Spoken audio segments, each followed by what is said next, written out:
22A పేరుతో నిషేధిత జాబితాలో ఉన్న భూముల విషయంలో ప్రజలు ఎలాంటి అపోహలు ఆందోళనలకి గురికావాల్సిన అవసరం లేదంటోంది తెలంగాణ సర్కార్. చట్టబద్ధంగా అర్హత ఉన్న ప్రతి ఒక్కరికి న్యాయం చేస్తామని సర్కార్ అంటోంది. గత ప్రభుత్వాల నుంచి కొనసాగుతున్న న్యాయపరమైన సాంకేతిక సమస్యలను పరిష్కరించి బాధితులకి ఊరట కల్పిస్తామంటోంది ప్రభుత్వం.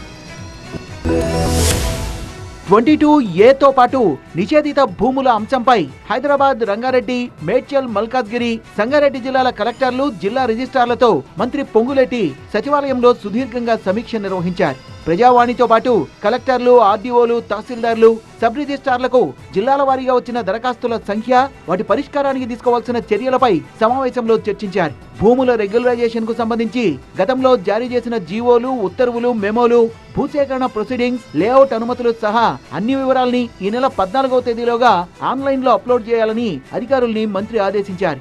దీనివల్ల ఫోర్జరీ డాక్యుమెంట్లకు అడ్డుకట్ట వేయడంతో పాటు రిజిస్ట్రేషన్ సమయంలో సబ్ రిజిస్ట్రార్లకు స్పష్టత వస్తుందన్నారు.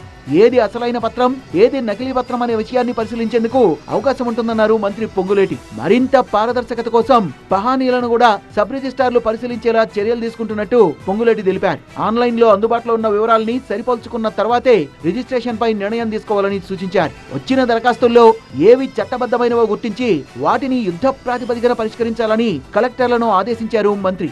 నిషేధిత జాబితాకు సంబంధించిన దరఖాస్తులపై ప్రతిరోజు సమీక్ష నిర్వహించాలన్నారు. సీఎం రేవంత్ ఆలోచనలు, సూచనలకు అనుగుణంగా ప్రజాకోణంలో నిర్ణయాలు తీసుకోవాలని కలెక్టర్లకు సూచించారు.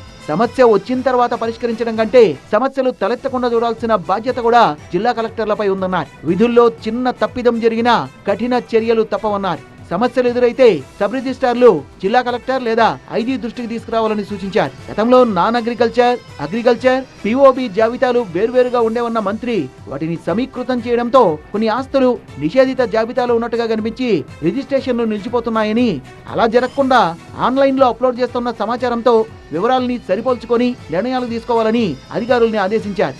ఉన్నత స్థాయి సమావేశంలో తీసుకున్న నిర్ణయాల్ని సబ్ రిజిస్ట్రార్లకు వివరించి వెంటనే అమలు చేసేలా చర్యలు చేపట్టాలని స్టాంప్స్ అండ్ రిజిస్ట్రేషన్ శాఖ ఐజీని మంత్రి ఆదేశించారు.